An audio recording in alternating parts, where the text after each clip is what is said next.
Welcome to HortTube. My name is Jim Putnam and this is a Raulston Hardy Dwarf Viburnum.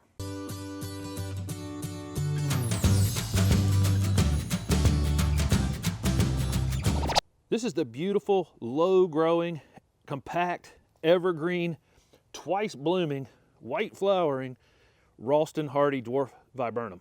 Raulston Hardy Dwarf Viburnum was developed at J.C. Raulston Arboretum in Raleigh, North Carolina. It's a dwarf of a native viburnum that just grows wild south of me.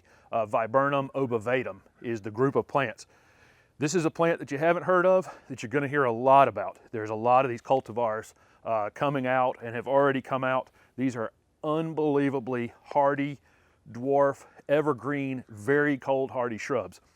This variety only gets about 3 feet in height and about 4 feet in width. Raulston Hardy Viburnum is hardy in zones 6 to 9. These will have a moderate growth rate. It may add 4 or 5 inches all the way around in a season. This plant is a dwarf of a native plant and it will grow in shady spaces, but you will sacrifice quite a few flowers.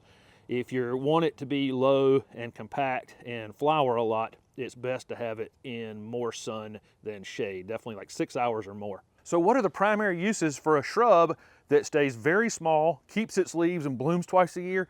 Well, almost anything. This is a great foundation choice, a really, really strong foundation choice. Any place you need a low growing hedging plant and it blooms as a kicker, so it's boxwood-like, but it flowers.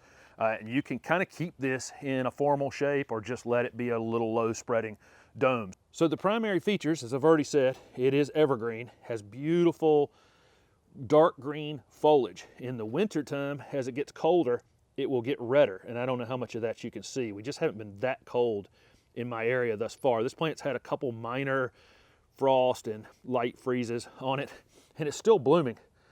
It will bloom very heavily in the spring, almost covered in white flowers at that time. And then it comes back to life in the fall, and it will just continue to bloom in the fall until it gets really, really cold, and then it will stop. But you can see right now, it's got that one, and that one, and that cluster, and then the ends of almost every single one of these branches are trying to bloom again. It's about to get colder in my area, so that'll stop now, and it'll turn more of a reddish hue at that point. I have videos on my YouTube channel for planting woody trees and shrubs, whether you're planting them in clay-based soils or sandy soils. Not going to worry about this plant a whole lot at all. Like anything else in my yard where I have some clay, I'm going to mound it up a little bit so it doesn't end up staying too wet, and I'm not going to over mulch it. I will mulch it, but I won't mulch onto the stems or I'll leave everything uncovered that's uncovered when I purchase the plant.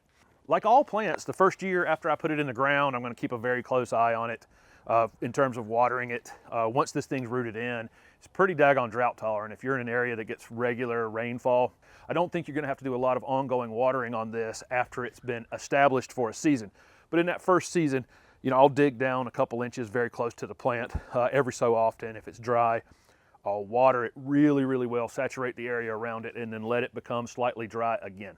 I'll give these a small amount of fertilizer in the late winter or early spring. Any kind of slow release fertilizer that lasts 3 to 4 months is adequate. And I'll just kind of walk by it and throw it at it, spread it out around it, not directly in the center of the plant, but just kind of the area all around it.